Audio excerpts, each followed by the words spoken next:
All right, we'll go ahead and get started. So welcome and thank you for joining today's webinar, Unlocking Insights and Strategies for Success, the Ultimate Playbook for Digital Retailers. My name is Amanda Massey and I'm the Field Marketing Lead for EMEA here at Branch. And today we'll be walking you through mobile e-commerce best practices that will help fortify and strengthen your app engagement and retention strategies to boost your conversion rates. But before we get started, I'd like to go through a few housekeeping notes first. First of all, the audience is on mute, but please feel free to submit questions in the Q&A section, as we'll try to get to as many as we can during the session. And a reminder that the webinar is being recorded, so don't worry, we'll share a copy with you afterwards in case you'd like to rewatch or share with your teams. So now let's get started. I'm excited to introduce our speaker, Reed Kuhn, Director of Business Strategy here at Branch, where he connects the massive data within the Branch platform to real customer impact. Thank you, Reed, for joining us. Here I am. Thank you. Thanks for having me. And yeah, I'm ready to go. Wonderful. Well, before we get started, let's take a quick look at today's agenda. So first of all, Reed will walk us through the state of mobile e-commerce industry, followed by some trends we're seeing and predictions for the 2021 peak season and beyond. We'll also cover how the mobile e-commerce industry is impacted by iOS 15 and Apple AT&T props. We'll also review organic strategies and best practices that retailers should take advantage of during this holiday season. And finally, we'll address any questions submitted from the audience at the end of the session. So without further ado, I'd like to pass it over to Reed. All right. Thank you. So I feel like before diving into any topic, and we are definitely going to get to the cool visuals of actual people doing cool things in the real world, I feel like we always have to set some context and understand where the Branch perspective is coming from. So believe me, this will be very fast. I'm going to blast through these slides. We're going to get to the good stuff quickly. But just to understand, yes, we are going way back in time here to the history of the internet. And when most people think about digital adoption and engagement, they don't realize that most of the growth in the last 7 years has actually been mobile. So we went from about a 1/3 share of internet traffic being on a mobile device just in 2012 to here we are. It's now the vast majority of traffic is on a mobile device, and 86% of that is Android. That's something that generally is lost on the American audience and a few select geographies that are still iOS heavy. But a lot of that growth is being driven around the world by Android adoption. But mobile is clearly driving the growth here. And when we look at mobile in terms of e-commerce, we see the exact same trend. So just in the last 5 years, the amount of e-commerce transactions has more than tripled. And then mobile as a share of total e-commerce has also gone from about half just 5 years ago to now a clear majority, almost 3/4. So we do expect that trend to continue. I'm not sure where it's going to asymptote, but it will keep growing. Maybe the acceleration will slow down a little bit. But not all mobile is created equal. So this is something that Branch knows, and a lot of businesses understand, that the vast majority and the highest quality engagement with users on a mobile device is occurring in apps, not on browsers. Browsers tend to be where people discover content. That's where you go check out a website for the first time. Maybe you heard about it. Maybe you searched in a browser on Google and you landed there, you're checking it out. But in terms of actually converting and making repeat visits, it tends to be much more often in apps. Now, that statistic is dominated probably by native apps like messaging and email. But even when it comes to exploring retail, that is where we prefer to transact. Okay, so now that we know that most people prefer to transact in apps because conversion rates are higher, retention is better, the experience is better, the speed of loading is better, we now have a basis from which we jump off and we say we're trying to drive app adoption and app engagement. A few trends. First of all, digital adoption will continue to occur, but we like to think of app adoption as being complementary to other platforms like desktop. So we're actually, still emerging from the pandemic. We have seen a significant increase in desktop usage, dating all the way back to March of 2020. 2020, yeah.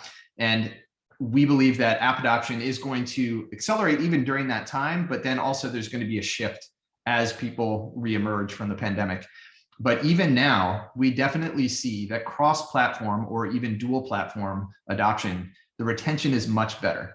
App churn is a serious issue for most, I would say, non-blue chip brands. I mean, there's a very select few brands that are globally recognized that probably don't have the same churn issues, much longer term adoption. But for most brands, the vast majority of the users will be gone a year after adopting that app. And so we know that if you are also engaging with them on desktop or even on mobile web or offline, for example, if you have a brick and mortar presence, you can improve the retention by using the app in a complementary way. You now own real estate on their phone. Your icon, your logo is on their phone. You have the ability to push messages. And as we're going to talk about later, you have the ability to deep link into the app for a much better experience. And so training users that they have good, seamless, smooth experiences, whether they're interacting on email or on social media, that definitely trains them and improves the perception of your brand better, but it also teaches them to actually engage more. Okay, so here we have an example of Shopify. So this is a shopping third-party marketplace, and they have an onboarding flow that actually uses an email trigger to auto log you in. So in this case, we have a CTA, a call to action on mobile web saying, by the way, get our app, get our new shopping assistant. There's a value add messaging there. You're going through the App Store, so that's a 2-click process in this particular flow. There is such a thing as a 1-click flow on Android, but I won't go into that too much. So in this case, just clicking on the download app is the view to click rate. Generally pretty low, but depending on how you do it, you can improve it.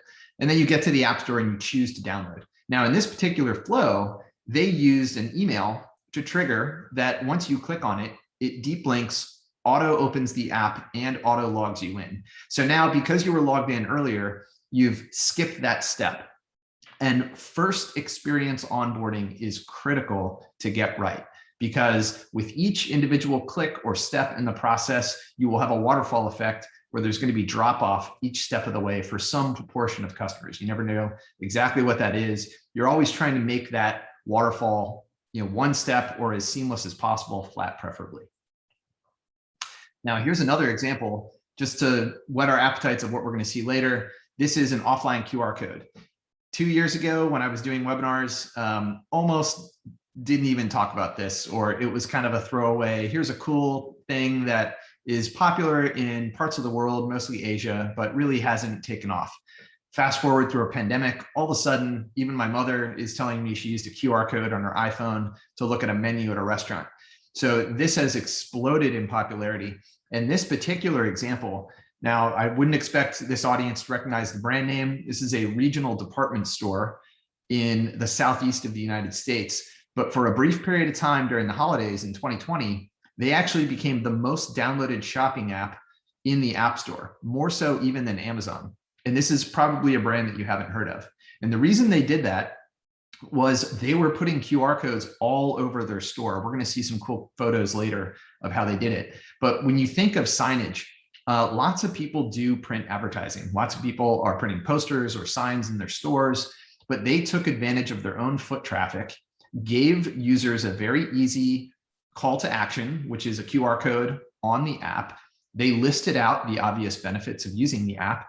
And with one swipe of your finger, you're able to activate this QR, download the app, and now all of a sudden they have a digital engagement pathway to their customer that they did not have before.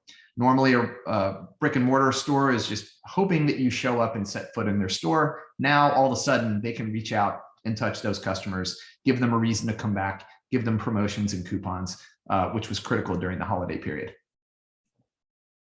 Okay, so here's another one. Now we have the fashion brand. And this is really just to illustrate the point of a deferred deep link. A deep link, of course, is a link into an app to a particular location. You can also add other parameters on that. We'll get into that, coupons and promo codes and things like that. But that also works post-download.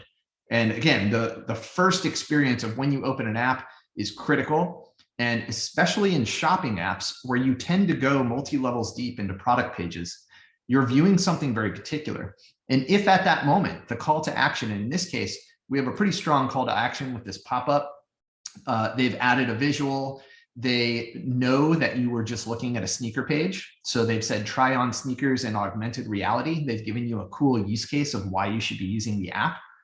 And they've given you the ability to go to the App Store and download. Now, post-download, on the first app open, they returned you to the exact location of where you were shopping. And that's a much better experience. You don't want to punish your users for having opted in to the app experience. You want to take them exactly to where they were, hopefully give them a reason, even an incentive. In this case, it's more experiential than financial, but still it's a reason to try the app. So this is a very cool experience of just nudging that user in a more positive way for that first time experience. All right, so we do believe that app users will continue to spend a higher lifetime value in any app that they're engaging in. There is a bit of debate, and I've heard this before. Is it cause? Is it effect? You took someone who's a big fan of our brand and you allowed them to download the app. Well, of course, they're going to be worth more in the long run. The answer, as usual, is in between.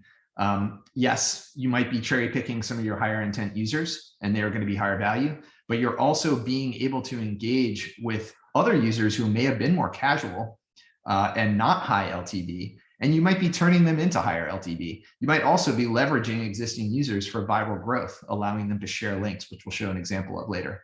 So all of these are supported best by the app, by doing deep linking, sending people into the best experience, enabling social sharing, allowing users to refer other users and onboard them, offering exclusive offers because you know this user is more connected and engaged, so they're higher intent. They just require less of a nudge than a perfect stranger viewing an ad to come into your app and convert.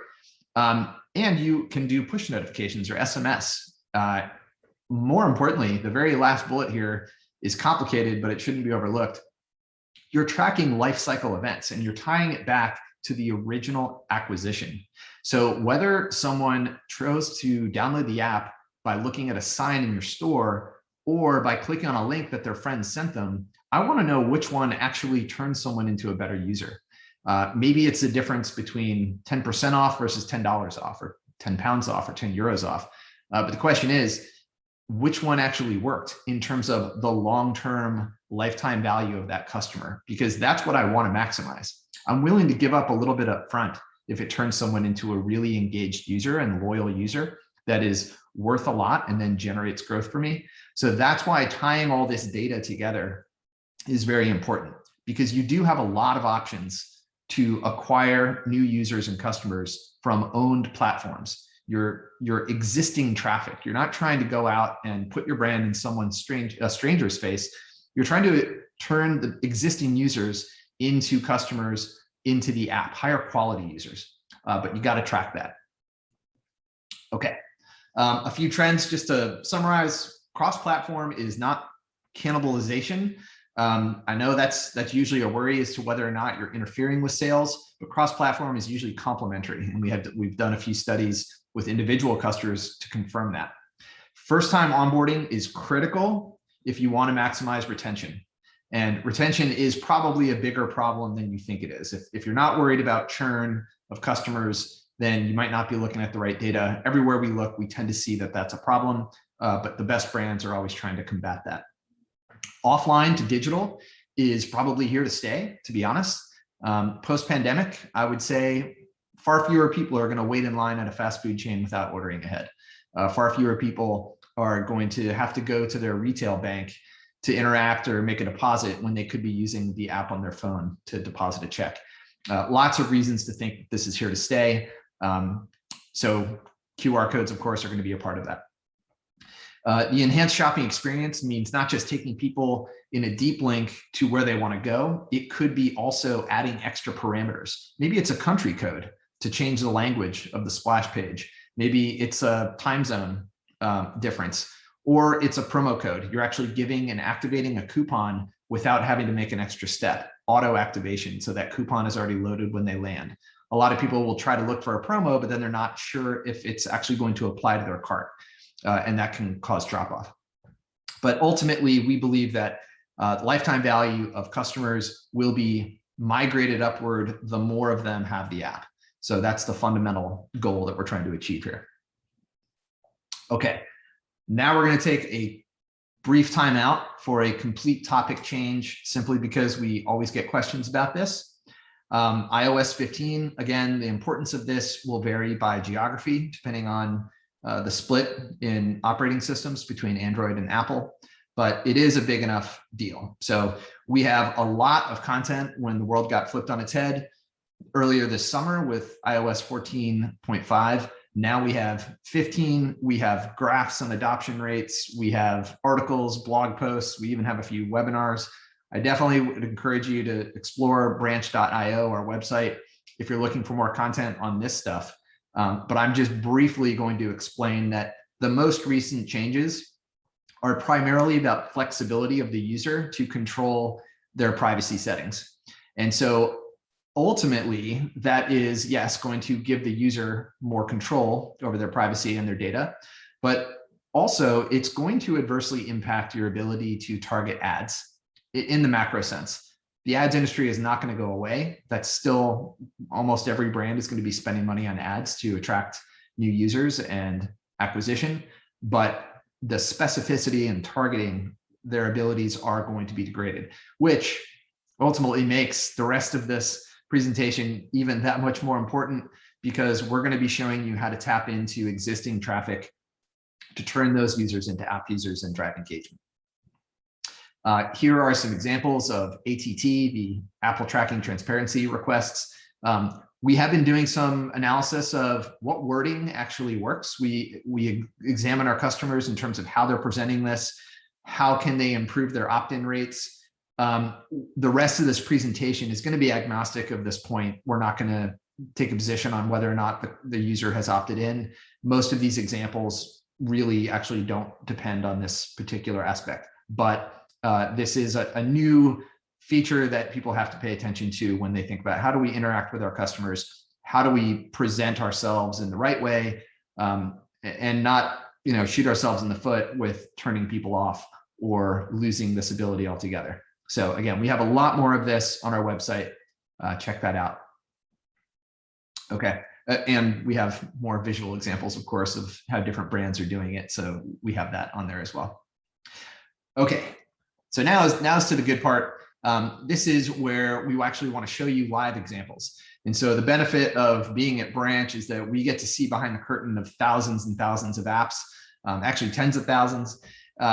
We won't reveal any sensitive data, but what we will show is the visual of how people are presenting to their customers in a variety of different platforms. And so when I say organic, what I'm saying here is that we're not going to be focused on the paid ads part. We're going to be focused on existing sources of traffic all throughout your platform, whether it's desktop, mobile web, offline, but also engagement areas like social media and email and peer-to-peer referrals and sharing. So play number one, and this is probably not unfamiliar. If you are owning your product platform and have a mobile website where people can shop, chances are you have done something with this call to action of a banner for your own app. So this, of course, is a user landing on your website. So this is not a paid ad. This is you surfacing a banner that tells people about the app and why they should opt in. But the approach that we take, and we do workshops on this, we do a lot of consulting on this subject, is how do you maximize that migration? But also, how do you balance it? You don't want to annoy people. You don't want to constantly be throwing pop-ups at them. But how do you even think and approach the problem of migrating people from mobile web into the app? Because when you think about it, this is actually the last touch. It's kind of the last mobile mile, the way I call it, of turning someone in who's already on their phone and they're browsing and they're maybe discovering your website for the first time. Turning them into an app user is actually pretty easy. It's only 2 clicks. It can happen in a few seconds. Doing it from desktop, doing it from offline is at least cognitively a bigger leap because you're changing actual devices. But on a mobile web, it should be very easy. But again, there is some art and science here. So we talk about funnel and intent. So top of funnel, I would say, is a first-time arrival. It's homepage traffic, or maybe someone just did an SEO for a product and landed on a product page. But a first-time arrival and a very top of funnel tells me low intent. This person is more in discovery mode. They didn't show up expecting to be asked to download the app. And so we take a very subtle approach to it. Subtle approach. So this little top banner is very similar to what you can use with a standard iOS banner or Android banner. But in this case, we can actually attribute it. You can do deferred deep linking with it. So there's a lot more you can do by using a branch version of this. But the important thing is that it's not too loud. Now, you might actually find that if you change the color contrast or you change the wording, even within this confined real estate, you can drive optimization. You can probably improve the performance even of this tiny banner, maybe by 2x, just by changing the words and the colors, doing a little bit A/B testing, which comes on our platform out of the box. So that's pretty easy to improve.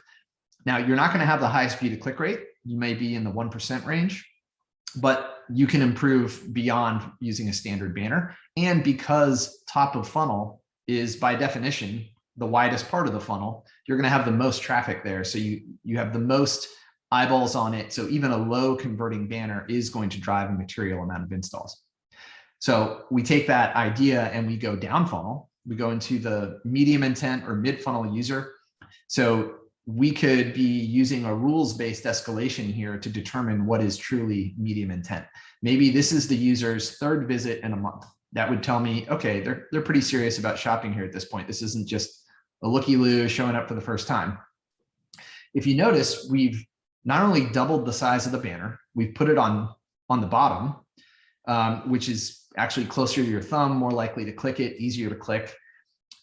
We've also optimized some of the words. So the choice of words here are actually pretty specific. This particular customer was shopping the home section of Overstock, and we actually changed with a liquid tag, the banner, to use whichever category they're shopping in the name, in this like call to action. So this is saying shop all things home in one amazing app. And with liquid tags, you can do that. You can use any feature of the page itself, key off of that. You might even change some of the visuals. Again, color contrast, they've opted to just sort of pop up over the page. There is a dismissal button. We also allow tracking of that. So you can figure out what is that balance of people having to click the X versus just swiping away. But the idea is that it's a little bit bigger. We do see that these banners will perform about 3x what a top thin banner might do. And then of course you could always incentivize these things. You could take this extra 20% off that you see in the background, and you could actually add that language in a dynamic way to the banner itself. And it gives a reason to opt in and go download. It's even stronger. So now let's move down funnel. And this is a post action. There's a few ways I actually describe this: a post event. So some sort of high intent event. Maybe someone just subscribed or registered with the website, or in retail, they made their first purchase. So we call that a post transaction event. That is, that is a very high intent user. Someone who just transacted on your website is the highest intent there is. So they have just bought something. They have every reason to commit to your brand. And now is the time to offer them some sort of app exclusive deep link. So if you just completed that purchase, maybe it's you want reward points for what you just bought. Maybe it's unlocking a coupon for your next purchase. The point is that this is the right time. There is no cannibalization if you've just made the purchase. So going all in, full page interstitial, it takes up the whole screen. You basically either have to click the X, or if you can actually see, there's a little not now right there. So we have two different dismissal options, but clearly Boohoo here is giving a reason why to opt in to their premier offering. So these are the highest converting banners. In retail environments, we've actually seen some of these banners have view to click rates in the 40 to 50% range. I think with the rise in buy online, pick up in store flows, where you're going to a brick and mortar store to pick up your order, but you're buying digitally, that is also a very high intent user flow. So I have every reason to have the app because I don't want to show up at the store and then not be able to find my order ID. You could even do curbside with a QR. There's all sorts of use cases there. But the point is that that is the absolute right time to turn the volume up all the way and let people convert. So here's another example of a strong interstitial, and it illustrates a few principles here. So one, this is a cosmetic site, and not only are you landing on the exact same place that you started at, so this is a deferred deep link, they're using this promo code. So your first in-app purchase is 10% off. So that is a strong call to action. It's app exclusive. You're giving the customer an extra reason and incentive.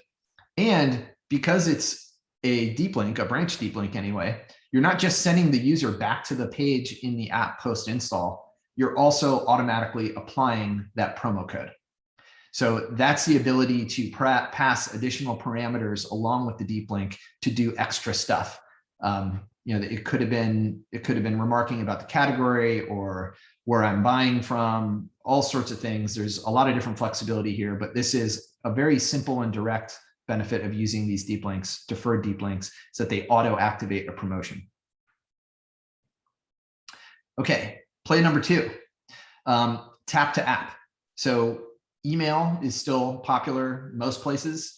A lot of fashion brands use a lot of them. They populate the email with maybe things that you've browsed in the past or things they think you will like based on machine learning and browsing history.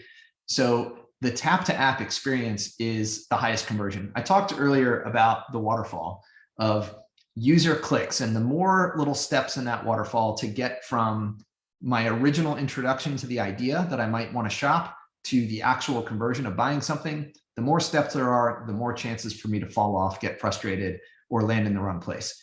So you want to make that tap to app as efficient as possible. So in this case, basically, you're pushing your app into their inbox. You think of email essentially as a forward deployed version of your app interface. So whatever buttons are on your home screen, you can actually put them in front of someone in an email and allow them to click different things. It's not just shopping. So in this case, yeah, they're clicking on a certain seasonal sale, and it's landing them on this product, this North Face jacket.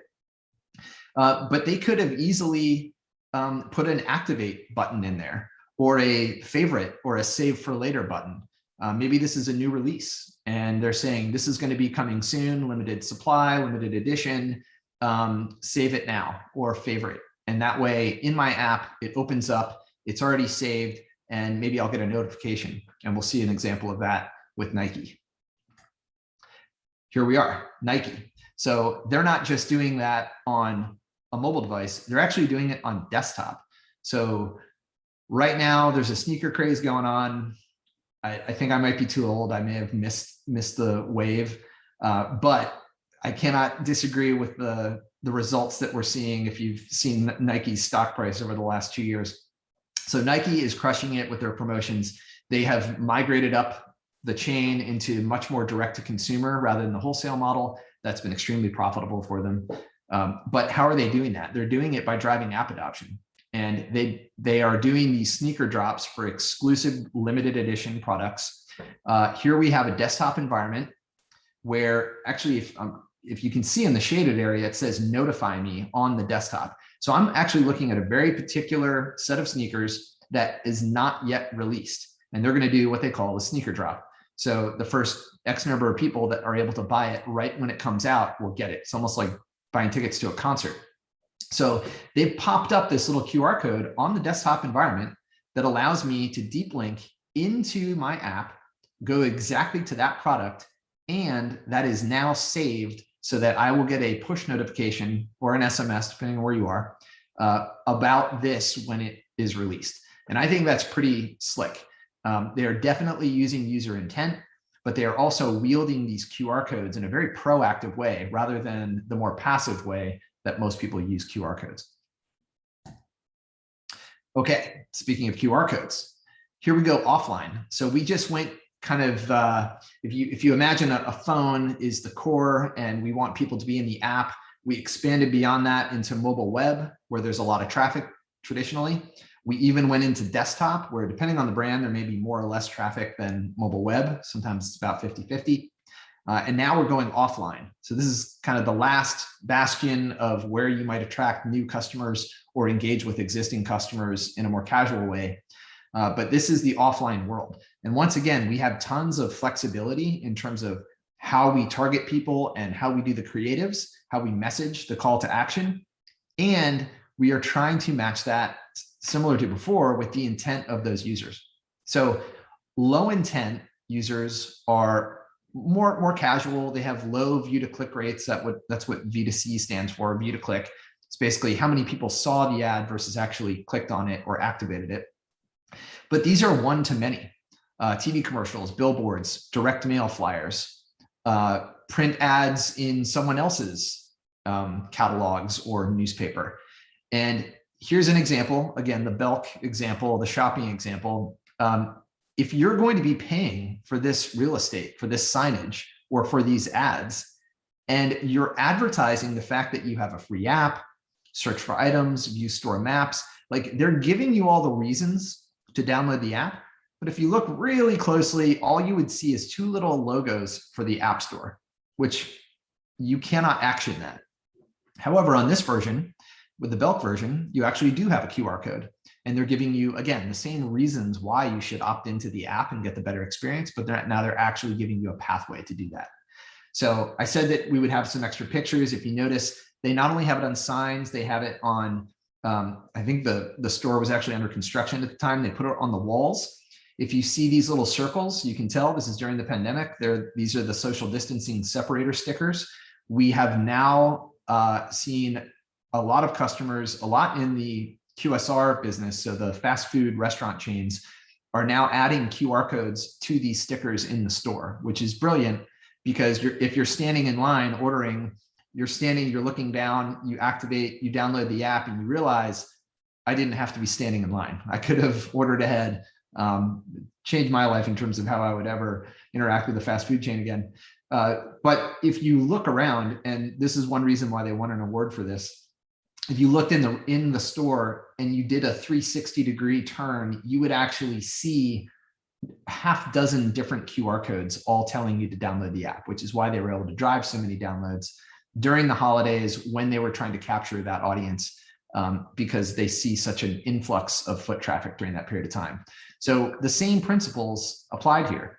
You have low intent, top of funnel. You have medium intent. This is where they're putting it on their own signage or in their own catalogs that they're sending out. That you could actually put it on the product packaging itself, or you could slip it into an insert. And I think I have an example of that one later.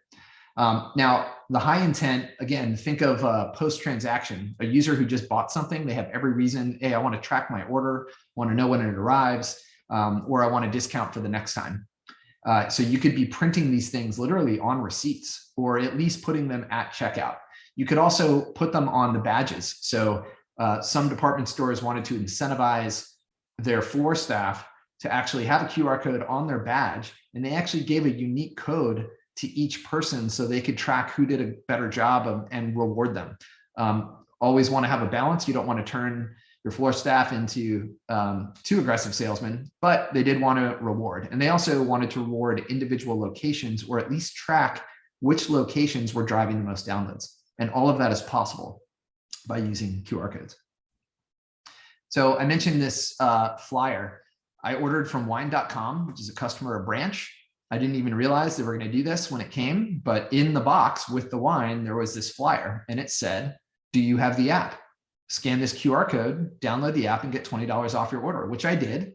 And then I immediately got an email activation link that said, by the way, you have $20 in your app waiting for you to buy more wine.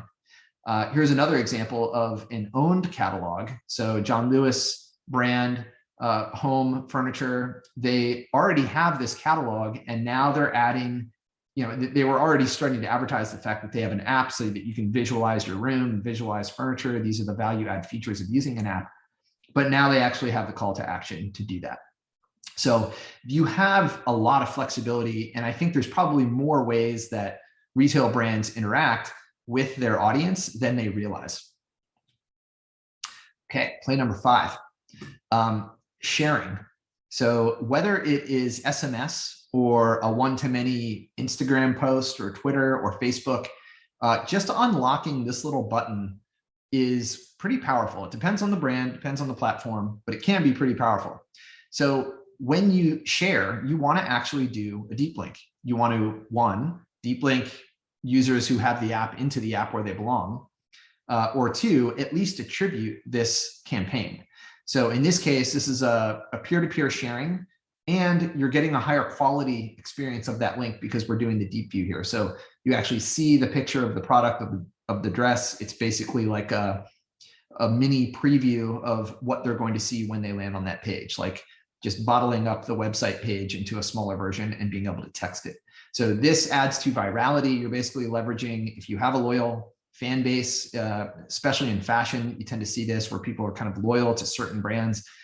This is a great way to leverage your own users. And if we were to take that same idea and actually increase it, so this is a 2-screen flow. This one is actually doing a referral. So instead of just sending it and sharing it with another user and getting the bonus of that user going and exploring your website or into the app, but that's traffic. In this case, we're actually trying to drive a conversion. So we're incentivizing. So in this case, the user on Lime Road, you will save X number of, I think it's 679 pounds has been cut for 24 hours if you install the app and claim this for free. So now we have an incentivized onboarding. It's personalized, which is great. My friends sent it to me, so I trust their taste. I want to look like they do. They wear that shirt better than I ever would. So all of a sudden, we have a lot of reasons of why I'm able to click on this, and it's attributed, and it's going to be a deferred deep link for the best possible experience. And you can probably use this, as we see in this little tray. We've offered all sorts of different options based, from WhatsApp to Twitter to Facebook Messenger, whatever it is. So how, like, the platform doesn't really matter, or the channel in which you reach them doesn't matter at all. The point is that it's a powerful deep link. It's doing the onboarding for you. And here's where the experience actually comes through. So this user received the email, they clicked on it to get the discount, they landed in the app, they landed on that exact same shirt that was being recommended, and that was preserved through the whole install process. That's a deferred deep link. Okay, influencers. Okay, so a lot of people are buying fashion based on what they see on social media, and walled gardens aren't really thrilled when you leave their walled garden. But it is certainly possible. And you can actually leverage social media pretty well to go directly into your storefront for a specific product. So you're allowing influencers to share deep links for specific products or even promotional campaigns. And in this case, their shared story, you swipe up and directly into the product page within the app, assuming the user has the app. You could also go through the App Store. And you can actually even load their cart for them. So in this case, the user is one step away from adding to cart and converting, but we actually have a use case with Starbucks where they did a campaign and they figured out the closest Starbucks to you and loaded your cart with a macchiato, and you were one step away from converting, which is kind of mind-blowing. So, I made this mental decision that I'm interested in this product here and now, and they just went ahead and cut out all the middle steps. That waterfall just became a single flow directly into my cart. Now I can convert. Okay, so we're right at the 40-minute mark, not bad. Overview of the adoption playbook. Mobile web is the last mobile mile. Tap into that. Most people have a lot of good discovery traffic that is higher intent than if you were showing an ad way out in the ecosystem to a stranger. So use smart banners, but use them wisely. Desktop and desktop QR codes are also another effective tool. You generally have a lot of desktop traffic, people shopping. So start creating those rules, figure out those little pockets of high intent that you can tap into. And the same goes for offline with a great degree of flexibility. You have QR codes that could go pretty much anywhere, as long as you're doing them properly. Think about how do you do the varsity level, the champion level of this. QR codes, add promo codes, add personalized onboarding. We have a whole playbook of tricks. Use them. The calls to action, even if you're doing more passive things like email, the footer in your email should have attributable deep links to drive app installs. Even your social profiles, they should have a link to the App Store, but it should be an attributable one. You should be measuring this stuff so that you understand, is my email driving all this installs, or is it my Instagram profile? And then also encourage the virality of your existing customers. Let your customers be your own growth engine, be your marketing team. So give them lots of options there. And if you do all that properly, we do believe that the tap to app flows will be higher converting. We do believe that you can basically boost your traffic, but just the quality of that traffic and conversions. So lean into engagement campaigns, whatever your flavor of engagement is. Depends on the brand. Sometimes depends heavily on the vertical. Entertainment and news is very different from fashion. But the point is that we have a great deal of flexibility here. Okay, we actually made it through with pretty good timing. All right. And we do have actually a few questions if we've got the time, Reed. Yeah. All right. So first question is how can you find the balance between driving adoption versus cannibalizing sales?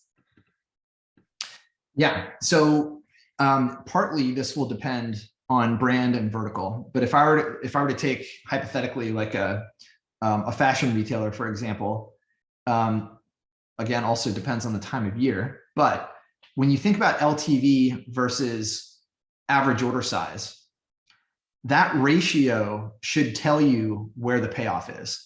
The closer the ratio is to 1, the less valuable it is to drive app adoption. So in that case, you don't want to cannibalize a first purchase. So that would be very high ticket orders. People like luxury brands, if you only buy one time, and then don't come back for 2 years.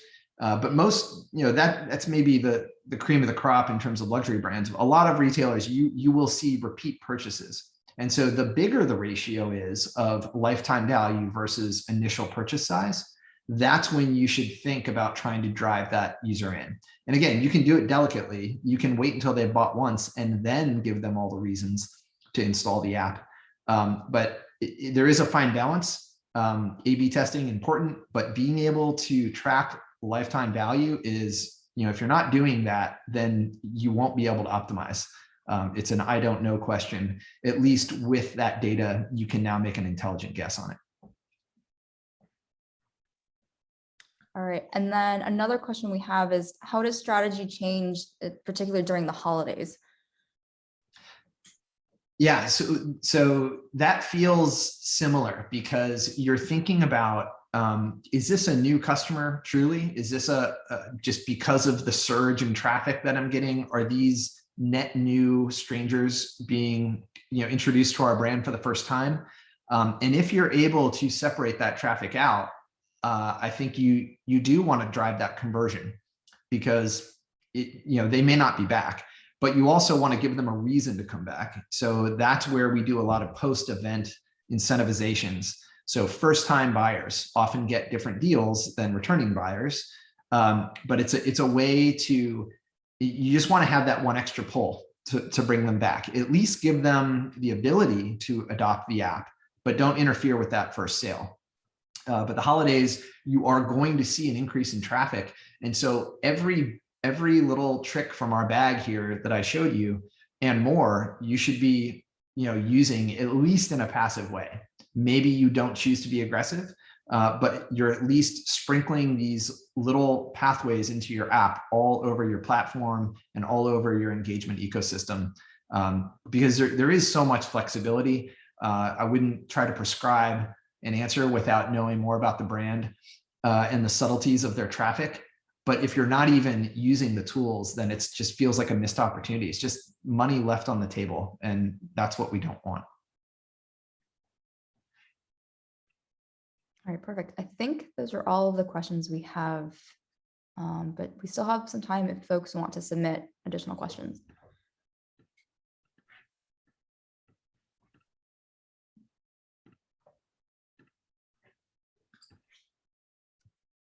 I would draw attention here. We have a mobile e-commerce industry playbook that covers a lot of the content, but in more detail.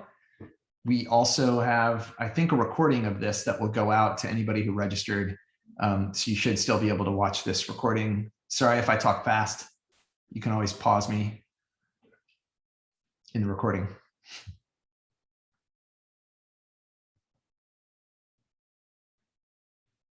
Yep, well, there are no other questions. So thank you very much, Reed, for your time and for sharing this information. Hopefully people found some tips and tricks to implement as we enter peak season. As he mentioned, the slides and recording will be shared. So no worries if you missed something, we'll be sending it via email so you can refer back to those materials once we send that through. So if there are no other questions, that's it. So we'll give some time back for folks and thanks for joining. All right, thanks all.